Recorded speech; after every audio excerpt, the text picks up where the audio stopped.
I believe that procurement evolved so much that now it is about building partnership between internal clients and supplier. The doors are not closed for any gender to join the railway or any disability to join the railway. We need to be mindful of what we're doing and how we're doing. So it is not only about cost, it is million other things around this relationship. We need to manage this relationship. Rail industry, you can consider this industry as your career. The same as being beautician for boys and girls. You can be whoever. Be a mechanic, you can be, it doesn't matter as long as you are doing the job. As long as you like it. My view that as much as I want to support girls in the rail industry, we just need to support people. Everyone. Full stop. Everyone, irrespective of race, gender, and so on. And just be kind. So thank you ever so much for inviting me down here. You're an incredibly forward-thinking individual in rail as well as procurement industry. Thank you. From what I've seen and heard. So today is going to find out where we can understand your side of the industry that I don't know. So very quickly, do you want to tell us who you are and where it comes from? So I was born in Soviet Union, so this is how old I am. I have a degree in artificial intelligence, but again, it was 100 years ago. But I live in this country already for more than 20 years, and I worked in different highly regulated industry. But my first permanent role in the UK was for Network Rail, where I happily spent 5 years.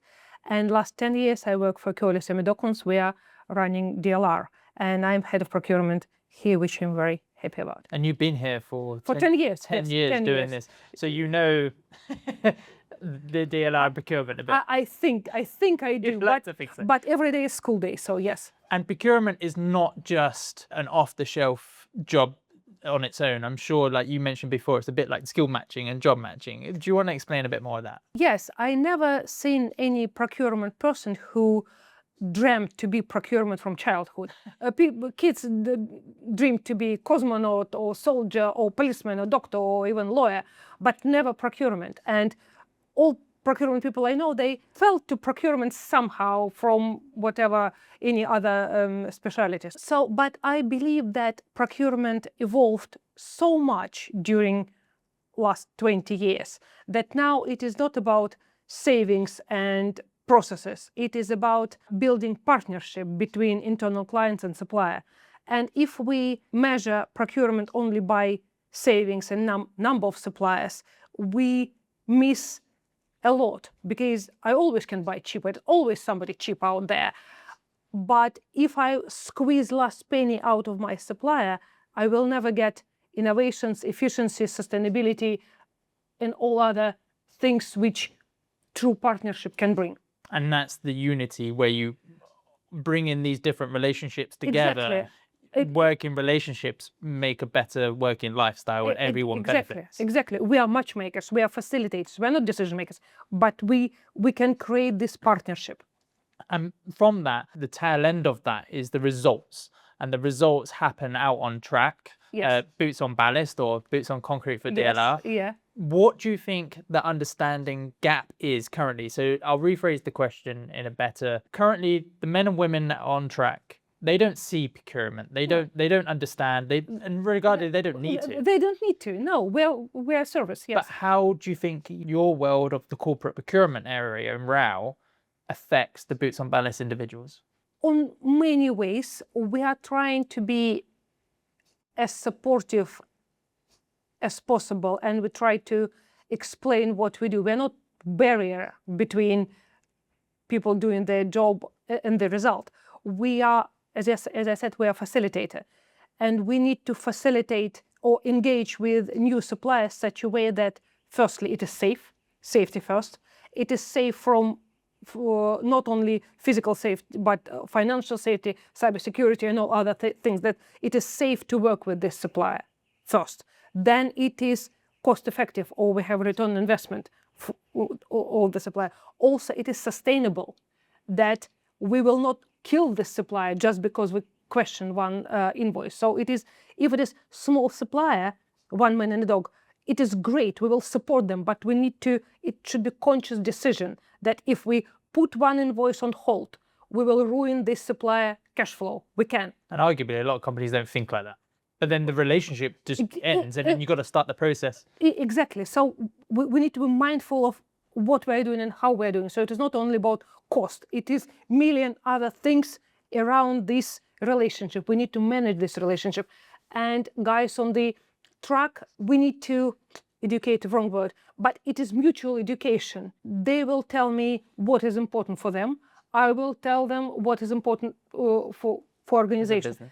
And together we will make it's all about togetherness. I will use this word partnership a million times during this conversation, but it is very important that we are together making this decision, what good, bad, or ugly. But do you think that comes across to the men and women that are on track? Do you think they, again, care probably isn't the right word, but do you think they appreciate or understand the million of hoops you have to go through to ensure that equipment or the new bit of equipment, or even the old sleepers, for instance, or the old keys that hold the sleepers on are being continuously upgraded? And viewers may not realize that every bit of the railway is continuously updated and continuously investigated.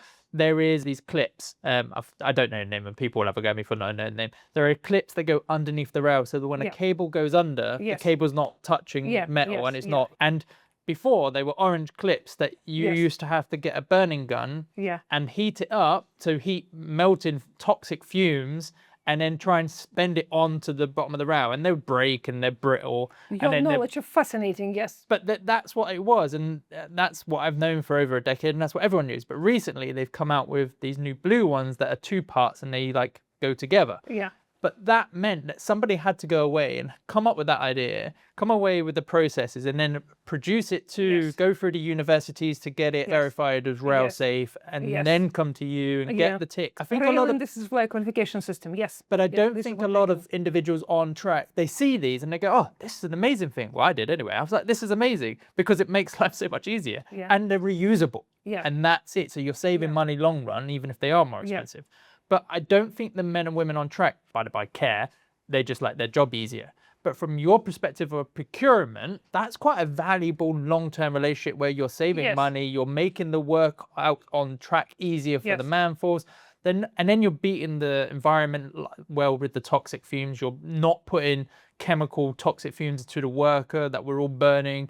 There's so much there. It will be part of case studies, what we do. But what normally happens, because these innovations can come from different sources. We can find something when I go to exhibition or any rail industry association or whatever, I hear something. And then, for example, I will get some case studies. I will talk to our engineers because I'm not an engineer. That's important, is that you do welcome the workers, the end user as comments, feedback. This is my job. We are facilitators. So yes, I will have some piece of information. I'm blonde. So I thought, oh, this is nice. I will go to my engineer and tell, look, they might say it's rubbish. I will come back to the source. So my engineer said it's rubbish. They will, so it is backwards and forwards. But this is my role, to make sure that it can be, of course it can be rubbish, but 1 out of 100 may work. And if it worked, yes, we did it. The same about new suppliers. So, I think that's you put that in such a great way, because I go into the mindset of building the app, and whenever because I'm not the coder, I'm not the technical mind behind it, I'm just the architect and how I want it to look, the landscaper. I say, I want it to do this, and I take it to the team and I go, what about this? And they go, that won't work, but here's 3 other ideas that will work. And you're like, okay, and then you have to, it's a continuous, it's never just this works, put this in and it'll work. It's a continuous build, whatever business it is. And that's where procurement is such an important part that I feel many don't understand. No. And I don't know how we change that, but I guess being open to the thought process that, let's range it. What would you say that for an individual on track, if they thought of something, an idea, or thought of a way of making things better, or they see maybe a safety concern, do you think what message would you give to them to give back? Would you say feedback is important, like photos, information, and who to give it to. Obviously, they all work for different organizations. What would be your message to them? In our organization, we have an innovation team. This is what they do, and they do it brilliantly. 𝗏𝗏 have one as well, but DLR has. We have our own fantastic team. We meet every month and we discuss. And procurement is involved in this innovation project, so we have a lot of ideas, and we filter it, we implement what we can. We have a budget for this, so yes. So there is a channel, but it always needs to be communicated, either with innovation team or with health and safety team or with procurement team. Because if you have an idea, tell me.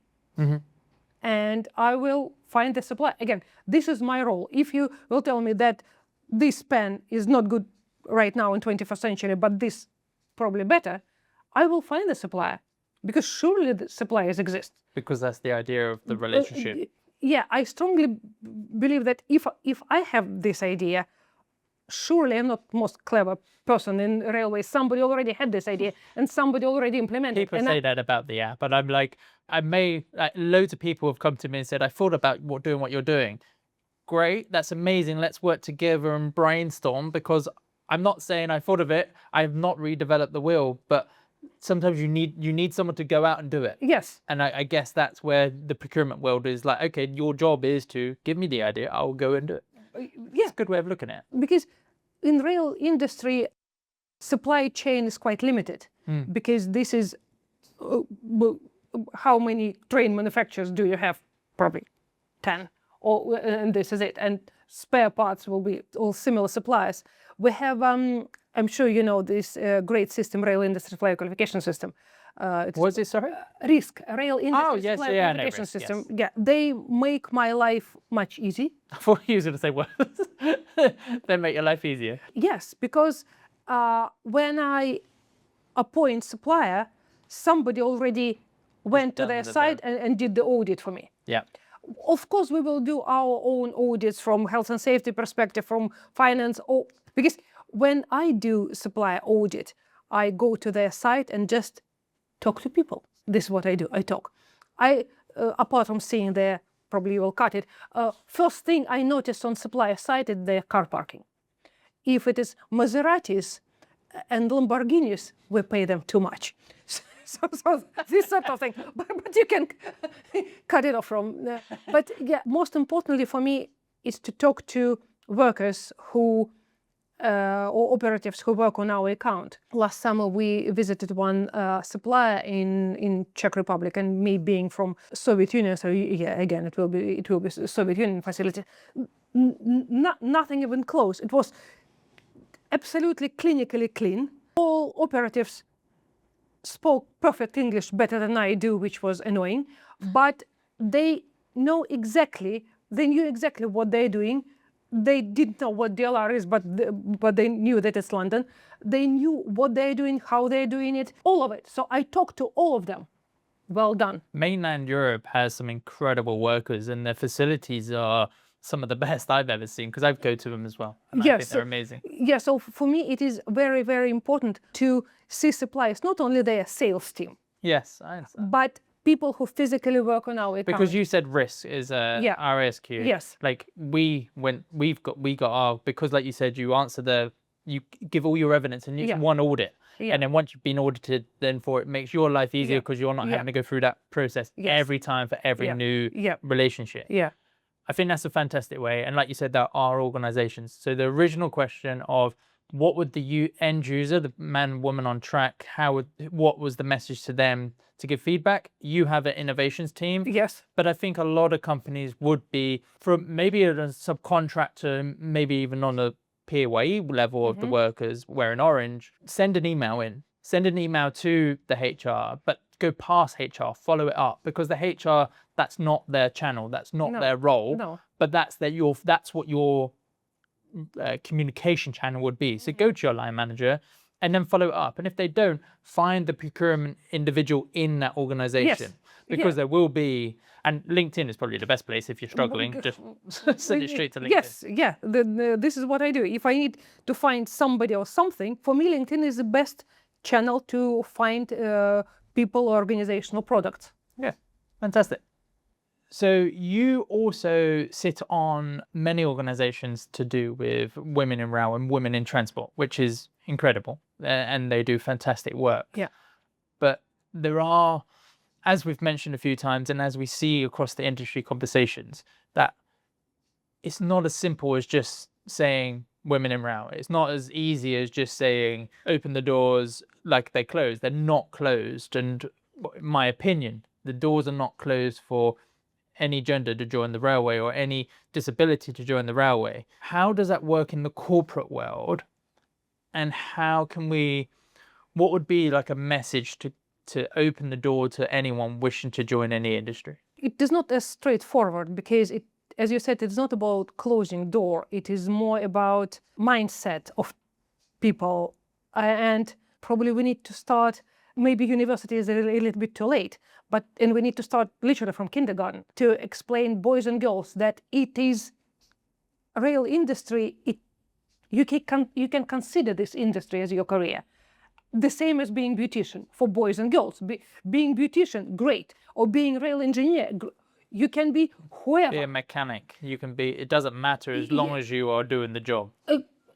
As long as you like it, be it. So this is a message. And we need to start, and we do here in 𝗘𝗆 we need to start from schools and kindergartens. This is an industry to consider.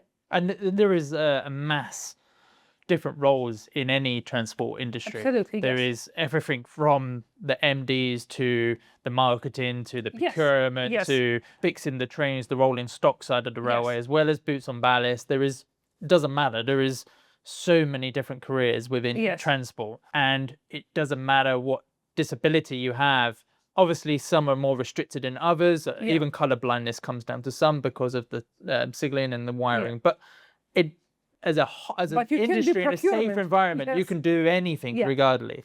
So women in rail, we do a lot of conversation in that in the UK, and you've mentioned before that the UK does very well for women in transport and women in work and etc.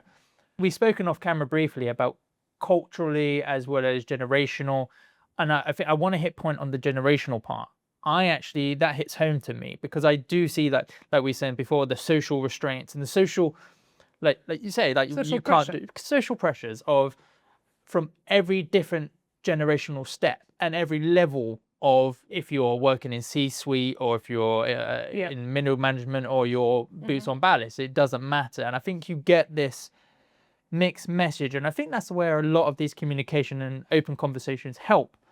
In the situation of a conversation may just change of someone's perspective, because my social pressures will be different to somebody who's just left school. Yes. And to yourself, when you left school or when you went to the railway university doing AI, I'm pretty sure that was quite unique for a woman in the Soviet Union. I guess that was quite fresh and spearhead. Yeah. So there is this continuous generational push. What's your thought on that?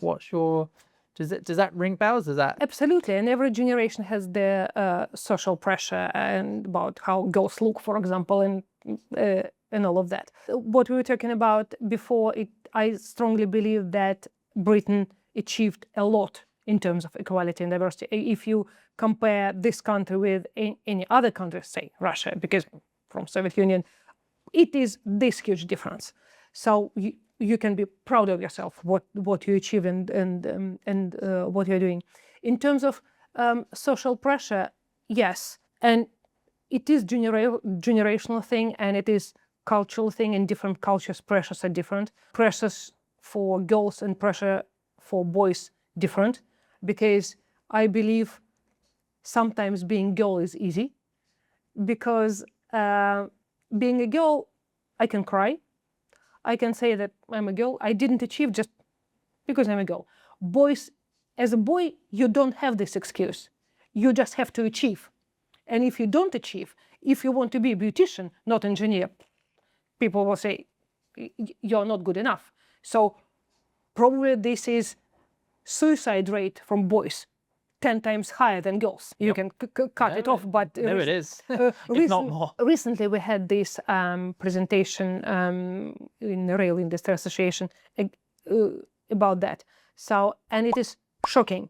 So my view that as much as I want to support girls in the rail industry, we just need to support people, full stop.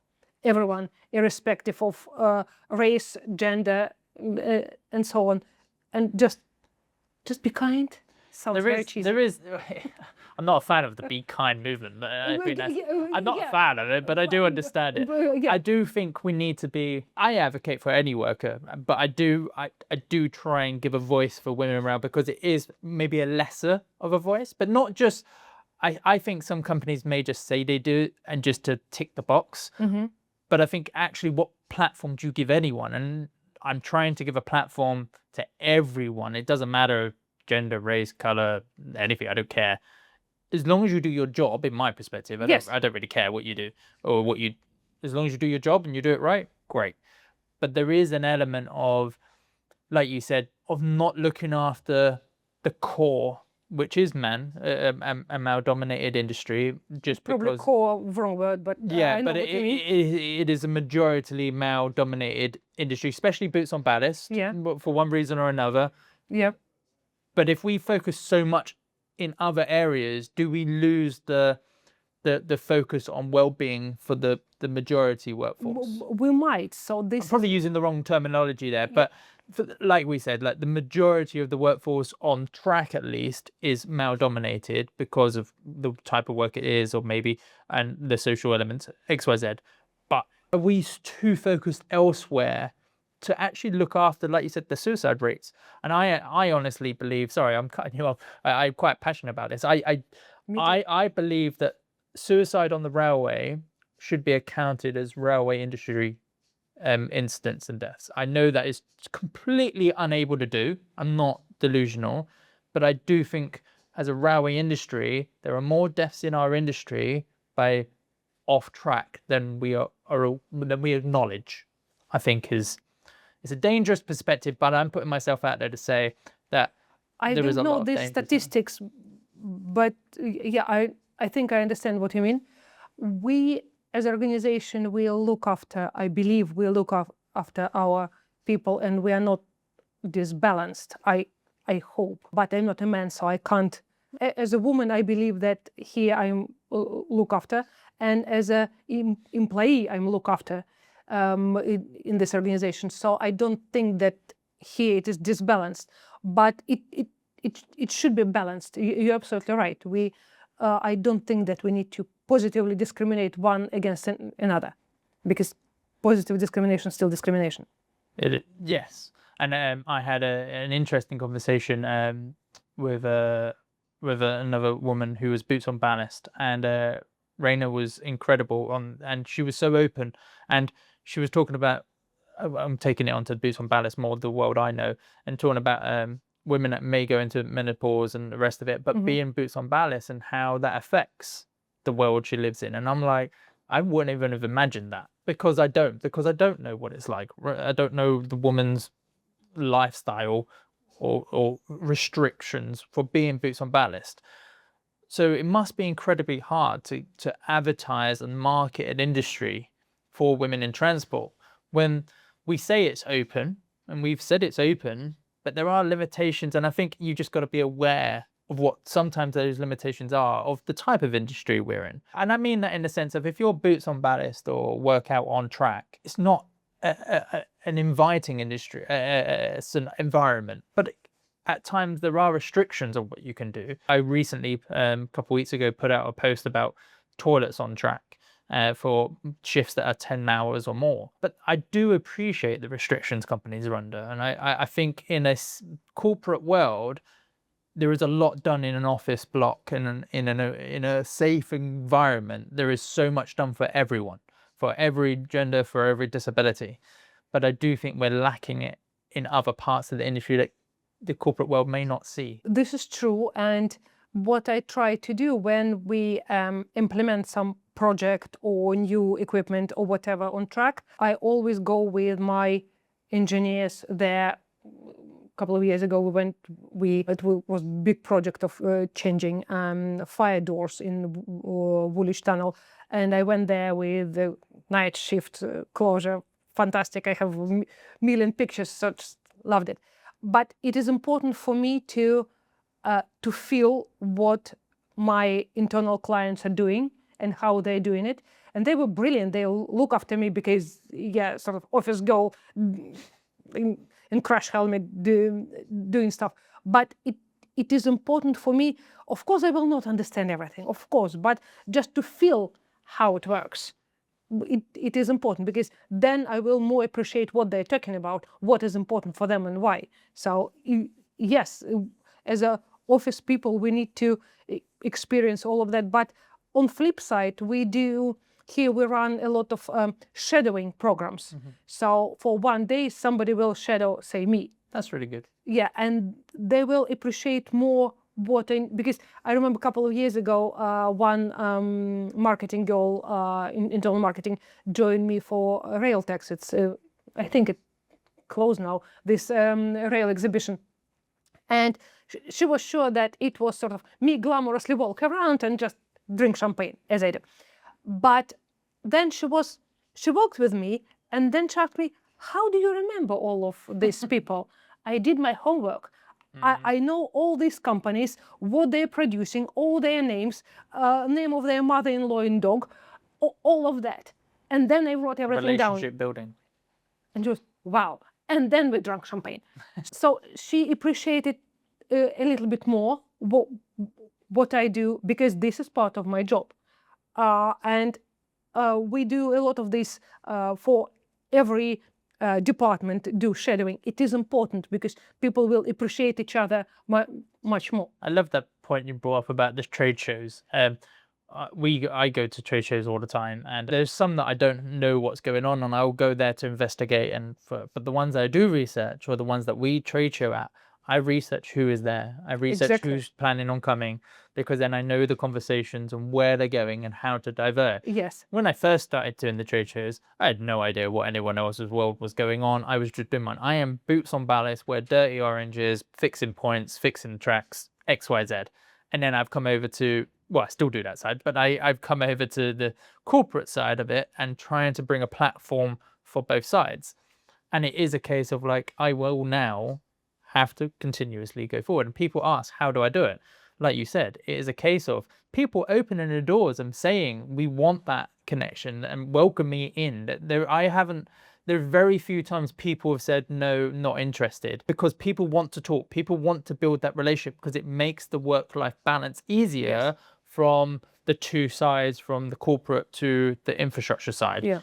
There is no platform in the middle, or there is very few ways that we can communicate and get opinions across. And I think channels like this do very well at that, trying to bring something together. Yep. And I think it's fantastic when you go to shows and people are like, hey, Dan, and all this. And I may have just come off a night shift and I'm like, I was fixing a fault last night. I have no idea what's going on right now. And then you go straight into that world of talking environment, and then you go and have a beer with everyone. Exactly. So see you in Inner Transit September. I went to the last one. I'd probably go to this one because we've already gone international, but we're looking to go a bit further. We have 2 countries lined up. So there is big movement. So I am looking to go in a chance. It is, don't wear high heels. No, I did it once. My feet hurt.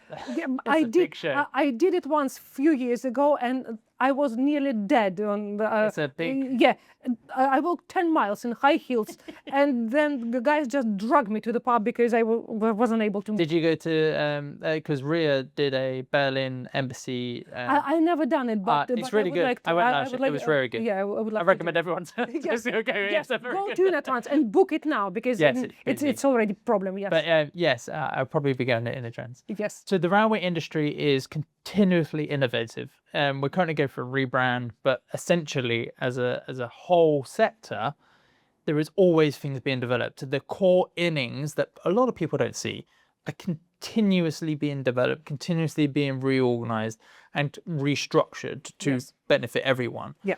Where do you see this, and how do you see the innovational approach? Procurement must see all the innovations. Yes, I believe that beauty of procurement, that we're always in center of whatever is going on in the organization, and I think we know what's going on. But yes, I agree. And a role of procurement to find these innovations, one of the role of procurement to find these innovations and new suppliers. A few years ago, we had problem with our old trains, bogie cracking. Sounds very technical, but it happened. And repairs this bogie costs us and taxpayers arm and leg. And we agreed with our client, with DLR, that we will just replace these bogies because it will be more cost effective.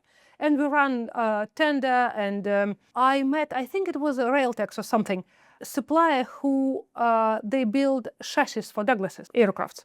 And I thought that if these chassis are good enough for aircrafts, maybe, just maybe, it will be good enough for rail industry.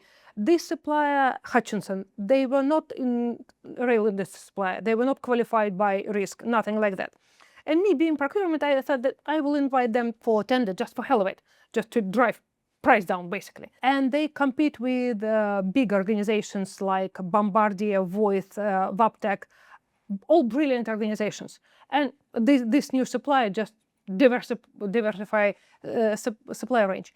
And for my shock and horror, Hutchinson won the tender. I was absolutely in panic state, including my rolling stock colleagues, because guys without any rail experience winning the tender.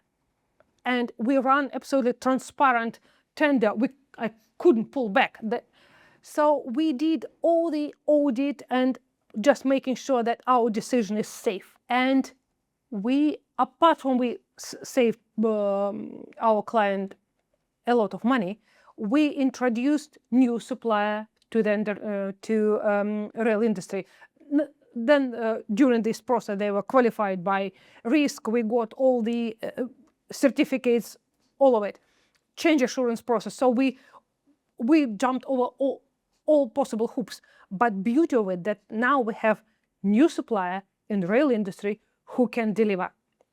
And I believe that this is the role of procurement, to invite, you ask about future, to invite new, to diversify a supply base, because otherwise it is sort of same old, great, but still same old. But that also generates the previous larger companies to continuously invest in development, yes, because they have to continuously. So it's not about a replacement, it's about innovation and continuously moving forward. Yes, yeah, and it was a great project. It still works. I'm very proud of it. It is not about savings, tick. It is about innovations, and we also are big advocate of circular economy. So we repaired existing fleet. So we don't ditch it. We repaired and we brought all work. It is not in-house, but back in Britain. So this is because British supplier. So it is important for me. It is from sustainability perspective, from logistic, environmental, all boxes. The innovation is definitely up there. Yes. So procurement just need to go to all exhibitions and shows and sounds like a good job. Yeah, and find something new. So this is why I'm doing all of that, to show my face. I'm here. Talk to me. If you have something, some ideas, talk to me. Not necessarily we will come up with some project, but as minimum I will remember you. We will be connected on LinkedIn, and if I have something, I know where to find you. That sounds like a great way to. Sounds like Liam Neeson. I know where to find you. But yes, I will find you. That's fantastic, and that's what's needed in the industry. And obviously, with everything that's going on at the moment, it sounds like a very exciting time for especially procurement areas. Yes. Yes. I think that brings us to a nice close, to be honest. Everyone introduced themselves once more. Do you want to tell them who you are and how they can find you? I'm Natalia Pickett. I'm head of procurement for 𝗘𝗆 Docklands. You can find me on LinkedIn. I'm probably only Natalia Pickett with such a weird name. Yes, and happy to talk and to connect. I can talk about procurement forever. As you know, I'm Daniel Merritt. I am the founder and architect of Connected Railway, the app and the platform to bring everything together so railway workers can find regular work and upskill their training. Thank you ever so much for having me. It's been a pleasure. Thank you for having me. Thank you.